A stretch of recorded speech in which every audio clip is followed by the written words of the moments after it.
Hello friends, मेरे maths class में आइए आपका स्वागत है। 12 फरवरी 2023 को सीजीपीएससी का जो एग्जाम हुआ था उसमें मैथ्स सी सेट का मैथ्स का सॉल्यूशन आइए हम लोग देखते हैं। इसमें 41 नंबर सेट ए में 41 नंबर का एक क्वेश्चन आया था कि एक वृत्त की जीवा पी क्यू और व्यास आर एस केंद्रों के साथ एक दूसरे को बिंदु पी पर प्रतिच्छेद करने के लिए बनाए गए हैं और क्यू टी वृत्त की त्रिज्या के बराबर है। यदि कोण पी टी आर 42 डिग्री हो तो कोण POR का मान ज्ञात कीजिए।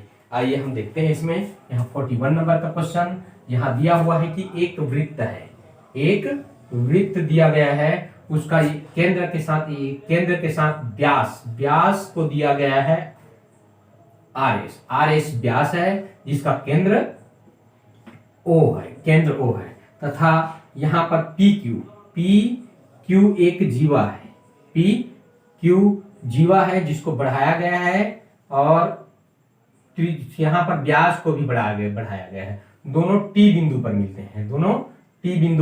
मिलते हैं। यहाँ पर कोण PTR बराबर 42 डिग्री दिया हुआ है। साथ ही कहा गया है QT वृत्त की त्रिज्या के बराबर है। ये QT वृत्त की त्रिज्या के बराबर है, ये त्रिज्या है तो हम त्रिज्या यहाँ पर भी O को Q से भी मिला देंगे, ये भी एक त्रिज्या हो जाएगा।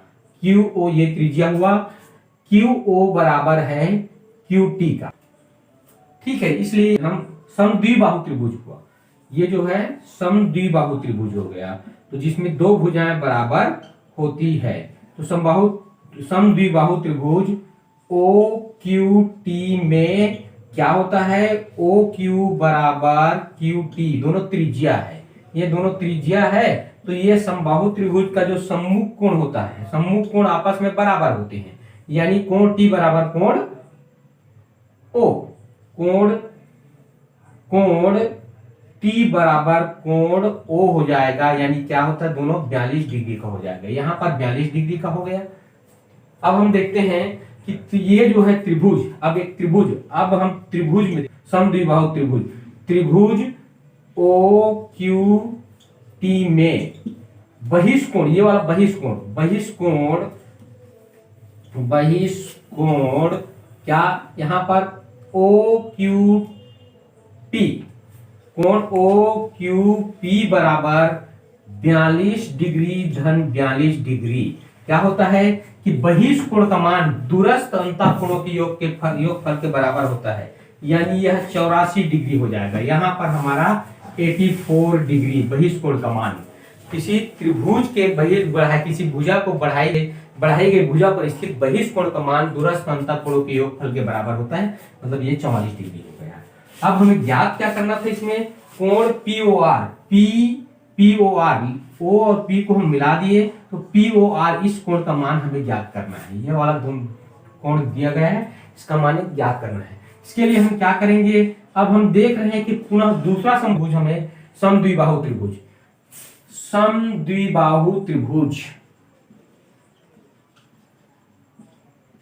त्रिभुज कौन सा, POQ में क्या हुआ, दो भुजा बराबर है, OP बराबर OQ, इसलिए कोण भी आपस में बराबर होंगे। कोण P बराबर कोण Q बराबर 84 डिग्री, यानी ये वाला कोण भी 84 डिग्री हो जाएगा। अब हम जानते हैं कि त्रिभुज के तीनों कोणों का योग, कोण P प्लस कोण O प्लस कोण Q, ये वाला जो कोण है वह हमारा क्या हो जाएगा, 180 डिग्री का होता है, 180 डिग्री का, जबकि दो ठो का मान हो गया, इन दोनों का मान कितना हो गया, कोण O बराबर ये 84 जुड़ करके 168 डिग्री का हो जाएगा, 168 डिग्री। तो कोण O बराबर हमारा हो जाएगा 180 डिग्री, 180 में 168 माइनस हो जाएगा तो केवल 12 डिग्री का ये वाला कोण बनेगा। यहाँ पर हमारा कोण प्राप्त हुआ 12 डिग्री का। अब हम जानते हैं कि 12 डिग्री के इस ट्रायंगल में कोण हमारा मिल गया, कोण O बराबर। अब हम जानते हैं कि कोण O POR का मान याद करना है, तो ये एक रिज्जु रेखा में 180 अंश का कोण बनता है। रिज्जु रेखा कोण या रिज्जु रेखा कोण, सरल रेखा का कोण बोलते हैं। चलिए, सरल रेखा का कोण कोण कितना होता है 180 का होता है। तो कोण क्या लिखूंगा यहाँ पर, कोण तीनों का योगफल कितना हो जाएगा 180 होना चाहिए, यानी 12 धन 42 डिग्री धन कोण POR बराबर 180 डिग्री होगा। यहाँ पर 180 डिग्री होगा, जबकि यहाँ पर कोण POR बराबर हो जाएगा 180 180 में ये 42 में 14 जोड़े 54 माइनस 54 डिग्री हो जाएगा। अब इसको हम घटा देते हैं, 180 में यदि मैं 54 घटाऊं तो 126 डिग्री, जो कि ऑप्शन नंबर बी में दिया हुआ है। यह ऑप्शन नंबर बी में, ये इस प्रकार ही हमारा सॉल्यूशन। आइए हम नेक्स्ट प्रश्न देखते हैं 42 नंबर का। 42 नंबर में 5 नोटबुक और 6 पेन की कीमत 155 रुपये है। यदि एक नोटबुक की कीमत 2 रुपये 50 पैसे घटा दी जाती है और एक पेन की कीमत 1 रुपये 50 पैसे बढ़ा दी जाती है, तो नोटबुक और पेनों की कीमत 8 नोटबुक और 7 पेनों की कीमत 219 रुपये हो जाती है। 7 नोटबुक और 4 पेनों की मूल लागत क्या है, ये हमें याद करना है। मूल लागत 7 नोटबुक और 4 पेनों की कीमत हमें ज्ञात करना है। तो आइए हम देखते हैं कि माना पेन की कीमत, यहाँ पर नोटबुक कितना, नोटबुक की कीमत 100 रुपए तथा पेन की कीमत y रुपए है। तब ये पहला कंडीशन से हमारा एक इक्वेशन बनेगा कि 5 नोटबुक यानी 5x और 6 पेन की कीमत दोनों मिलाकर के 155 रुपए हुआ। ये फर्स्ट कंडीशन से पहला समीकरण बन गया। अब दूसरा समीकरण कैसे बनेगा हमारा ये, तथा दूसरा कंडीशन हमारे पास दिया गया है, यदि नोटबुक की कीमत 2.5 रुपये कम कर दी जाए, 2 रुपये 50 पैसे कम कर दी जाए, यानी पहले नोटबुक 100 था उसमें 2 रुपये 50 पैसे की कमी कर दिया गया और खरीदा गया है 8 नोटबुक, तो 8 का हम इसमें मल्टीप्लाई कर देंगे। ठीक है, फिर 7 पेन, यहाँ पर एक पेन की कीमत में 1 रुपये 50 पैसे की और 7 नोटबुक खरीदा गया है, तो 7 नोटबुक यानी y माइनस, हम पहले कीमत में y में 1 रुपये 50 पैसे की वृद्धि करना है। वृद्धि की गई 1 रुपये 50 पैसे की वृद्धि की गई है, इसलिए इसमें क्या किए प्लस किए और 7 का गुणा किए, इनका टोटल मूल्य आ जाएगा 219 रुपए।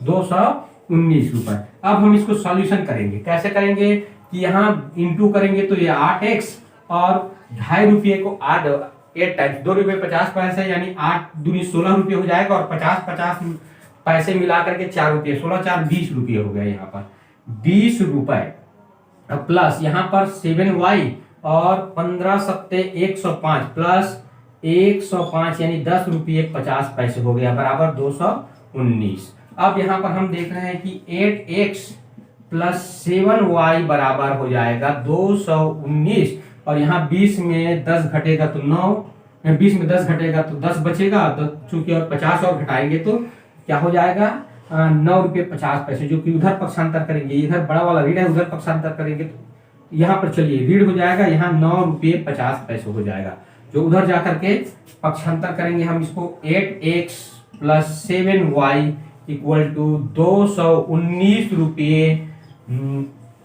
तब 219 रुपये तथा 9.5 रुपये 9.50 रुपये यानी 50 पैसे, 9 रुपये 50 पैसे दोनों को जोड़ देंगे। यहाँ पर हमारा इक्वेशन बन गया 8x plus 7y equal to 228 रुपये 50 पैसे। सॉरी, अब हम देखेंगे ये हमारा इक्वेशन नंबर दूसरा बन गया। ये यदि हम इसको बनाएंगे तो वन विधि से हम इसको बनाते हैं। चलिए, यानी पहला समीकरण 1 में हम 5, समीकरण 1 में किसी एक चीज को बराबर करेंगे, तो समीकरण 1 में यदि हम 8 का गुणा कर दें और समीकरण 2 में 5 का गुणा कर दें तो 100 वाला इक्वल हो जाएगा, 100 वाला इक्वल। तो समीकरण 1 में 5 का गुणा करने पर, 8 का गुणा करने पर, तो 8 पंचे 40x और 8 छक 48 y और यहाँ पर 8 पंचे 40 की शून्य हासिल 4, 8 15 120 और 4 124 यानी 1240 हो जाएगा। और दूसरा वाला इसमें हम 5 का गुणा करेंगे, 5 अट्ठे 40 धन 5 सत्ते 35y बराबर 5 के इसमें गुणा 5 शून्य शून्य 5 पचे 25 5 अट्ठे 40 2 42 की 2 5 शून्य शून्य 5 पचे 25 और 5 अट्ठे 40 2 42 की 2 हासिल 4 5 दूनी 10 4 14 की 4 हासिल 1 5 दूनी 10 और 1 11। यहाँ पर हो गया हमारा 1142 रुपये 50 पैसे। यदि हम इसको घटाएं, घटाने पर चिन्ह बदलता है, नीचे वाली संख्या के चिन्ह बदलेगा, तो ये घट करके 0 हो जाएगा। यहाँ 13 48 में 35 घटाए तो 13y बराबर यहाँ पर 0.00 लगा करके हम यहाँ पर घटाएंगे तो ये 50 पैसे आ जाएगा। यहाँ 9 में से 2 गया, 9 में से 2 गया तो 7, यहाँ 13 में से 4 गया तो 9, यहाँ 0 और यहाँ भी 0। ठीक है, यानी 97 कितना हो गया? 97 रुपये 50 पैसे। 97 रुपये 50 पैसे। तो y बराबर, यहाँ y बराबर निकल जाएगा 97 रुपये 50 पैसे बटे 13। तो यहाँ हम भाग देंगे 13 एकम 13, 13 सत्ते 91 बचा 6 पॉइंट लगा दिए, 13 पंचे 65, 7 रुपये 50 पैसे। 7 रुपये 50 पैसे एक पेन की कीमत हो गई। एक यहाँ y बराबर 7 रुपये 50 पैसे आ गया, यानी एक पेन की कीमत 7 रुपये 50 पैसे है। तो एक समीकरण 1 में मान रखेंगे। समीकरण 1 से हमारा 5x धन 6y बराबर 155 है। तो 5x यानी हमारे पास 5x रहेगा, तो 6 गुणित 7.5 y का मान रख दिए बराबर 155। यहाँ पर 5x बराबर 5x धन, ये हमें गुणा करेंगे, देखिए 7 का 7.5 का डबल हो जाता है 15, 15 या 45, यानी इसको गुणा करेंगे 7.5 गुणी 6 यानी 45 रुपए आएगा। 45 बराबर 155। तो 5x बराबर 155 में 45 घटा दिए तो 110 हो गया। तो 5x बराबर 5 दूनी 10 और 5 दूनी 10 यानी 22 रुपये। x बराबर हमारा आ गया 22 रुपये, यानी एक नोटबुक की कीमत 22 रुपये। अब हमें ज्ञात करना है 7 नोटबुक्स प्लस 4 पेन की कीमत ज्ञात करना है। तो यहाँ पर हो जाएगा 7 गुणित 22 धन 4 गुणित 7.5, यानी 7 दूनी 14 और 7 दूनी 14 और 1 15। 154 में हम 7.5 यानी 7 रुपये 50 पैसे का 4 गुना होता है 30 रुपए। 30 रुपए, इसलिए ये क्या हो जाएगा 154 धन 84, 154 धन 30 यानी 184 रुपए। यही हमारा आंसर है, जो कि ए नंबर, ऑप्शन नंबर ए पर ये दिया गया था। आइए हम नेक्स्ट सवाल देखते हैं 43 नंबर का सवाल। 43 नंबर का सवाल, जिसमें दिया गया है चीनी और पानी के 34 लीटर घोल में 36.4% चीनी है। उबालने के बाद इनमें से 8 लीटर पानी वाष्पित हो जाता है, तो घोल में चीनी का कितना प्रतिशत बचता है? यहाँ पर 43 नंबर का क्वेश्चन। 43 यहाँ पर मिश्रण, जैसे चीनी और पानी का पहले मिश्रण था, मिश्रण में कितना था? मिश्रण की मात्रा पहले थी 34 लीटर, जिसमें से वाष्पित करके 8 लीटर को निकाला गया है। इसमें चीनी की मात्रा कितना? चीनी की मात्रा 36.4% है। अब चूंकि 8 लीटर पानी को वाष्पित करना है, 8 लीटर पानी वाष्पित हो जाता है, पानी वाष्पित होता है, गर्म करने पर यह वाष्पित हो जाता है। तो शेष कितना बचेगा? मिश्रण बचेगा। शेष हमारे पास मिश्रण बच गया कि 34 माइनस 8 यानी 26 लीटर। 26 लीटर शेष बचा। तो पहले हमें देखना है यहाँ चीनी की मात्रा। चीनी जो है वाष्पित होकर के नहीं गया है, केवल पानी ही वाष्पित होकर के उड़ गया है। तो जो चीनी की मात्रा थी वह स्थिर थी। तो माना मिश्रण के बाद 100 अनुपात, यानी 26 में चीनी की मात्रा 100% बचा। 26 लीटर में चीनी की मात्रा 100%, जो कि पहले कितना था? 34 लीटर में चीनी की मात्रा थी 36.4%। ये चीनी की मात्रा है, चीनी की मात्रा, जो कि चीनी हमारे पास वाष्पित होकर के नहीं गया है। पहले चीनी की मात्रा 34 लीटर में 36.4% था, अब 26 लीटर में 100% है। इसी को हमें सॉल्व करना है। पहले प्रतिशत से कैंसिल, यहाँ पर x बराबर हो जाएगा 34 गुणी 36.4 बटे 26। तो सॉल्व करना है। पहले इसको 2 से काट देता हूं, 2 17 हो जाएगा और 2 13 दूनी 26, यहाँ 13। अब 13 से ये कटेगा, 13 दूनी 26, 13 दूनी 26, 10 बचा, 13 अट्ठे 104, 13 अट्ठे 104।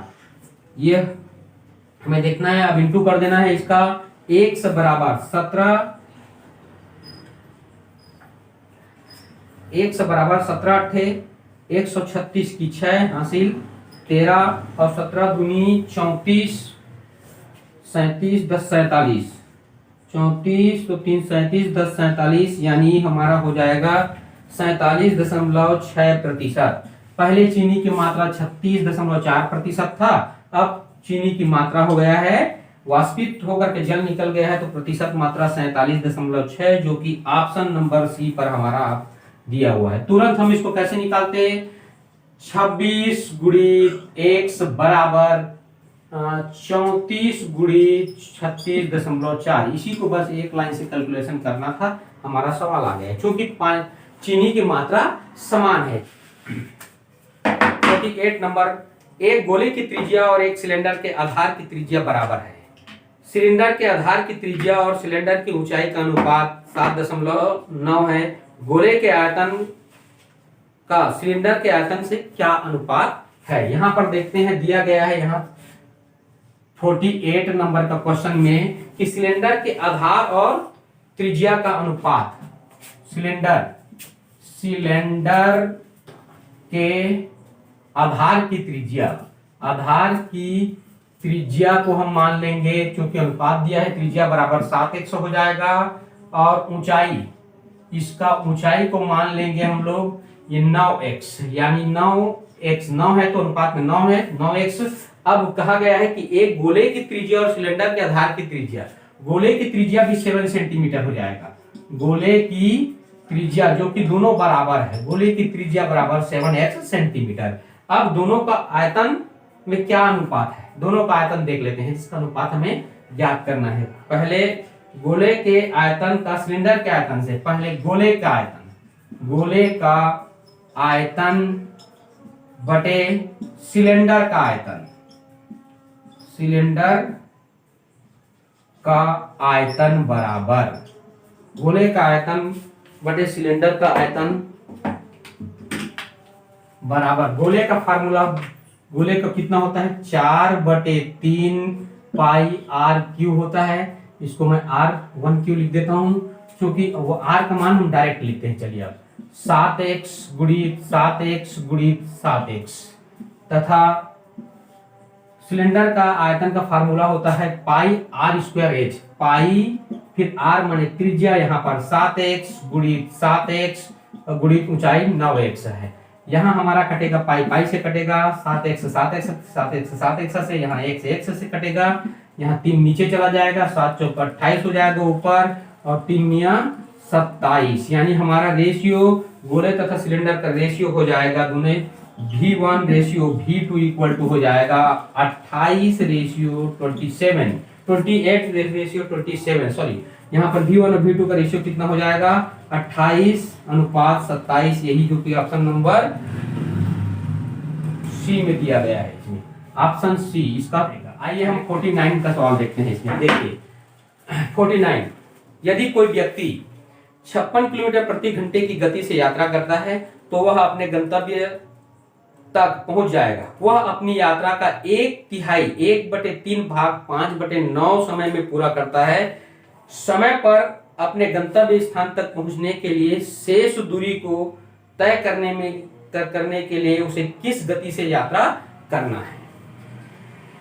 यहां हम एक समान करके फार्मूला से बनाएंगे तो हमें लॉन्ग और कैलकुलेटिव ज्यादा लगेगा, इसलिए हमें क्या करना है, यहाँ पर दूरी को एज्यूम करना है, एक मानना है हमें दूरी कितना है। हमें दूरी मानने के लिए, चूंकि देखिए यहाँ पर यात्रा का जो भाग है 1/3 और 1/5 भाग समय को दिया गया है, तो यहाँ दोनों का एलसीएम, नीचे का एलसीएम यानी 9 और 3 का एलसीएम 9 होता है, तो हमें दूरी को क्या मानना है, यहाँ पर पहले चाल दिया है, चाल 56 किलोमीटर पर आवर दिया गया है। अब हमें एज्यूम करना है,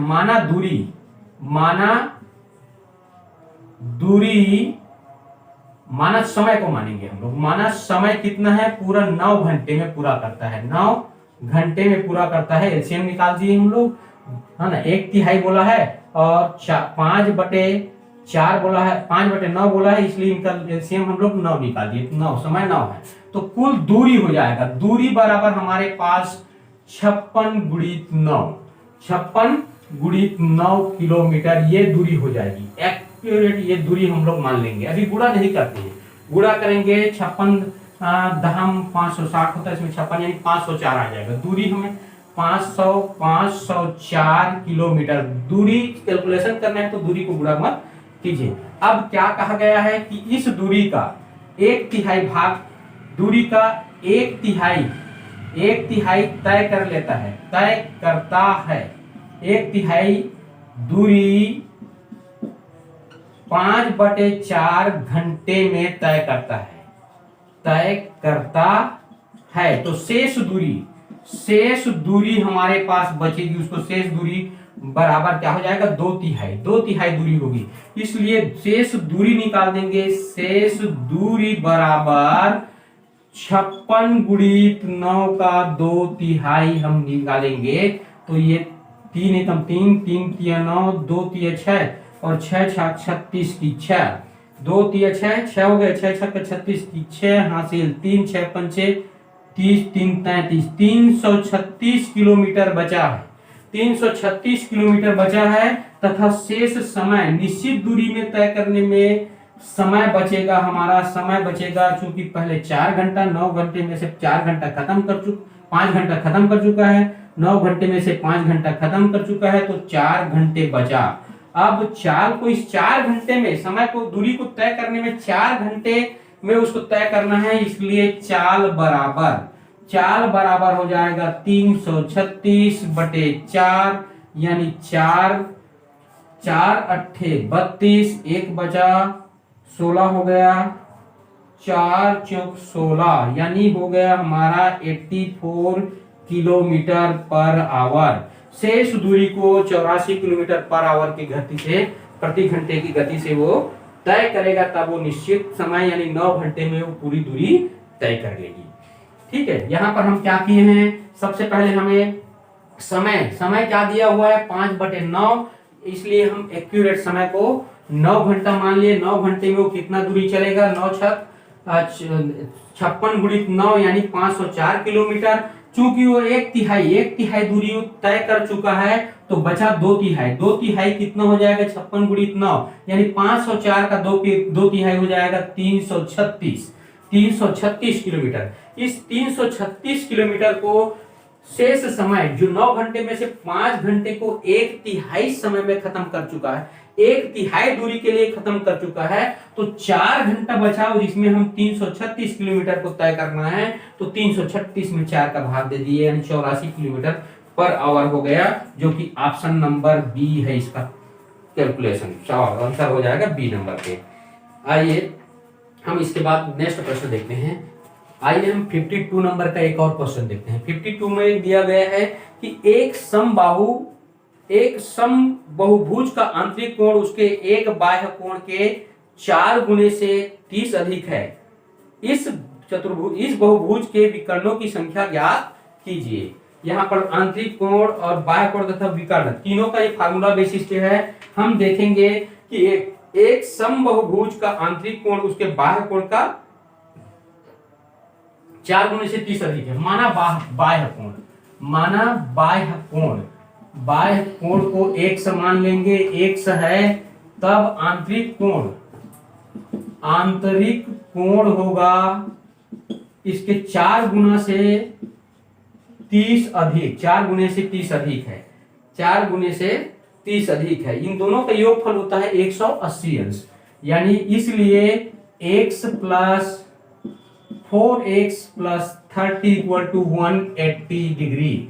तो यहाँ पर हो जाएगा 5x बराबर ये 30 जाकर घट जाएगा तो 150 डिग्री, यानी x बराबर 30 डिग्री। 150 में 5 का भाग देंगे, 150 भागे 30, सॉरी 5 का भाग देंगे तो 5 15 5 शून्य शून्य, x बराबर 30 डिग्री दिया गया है।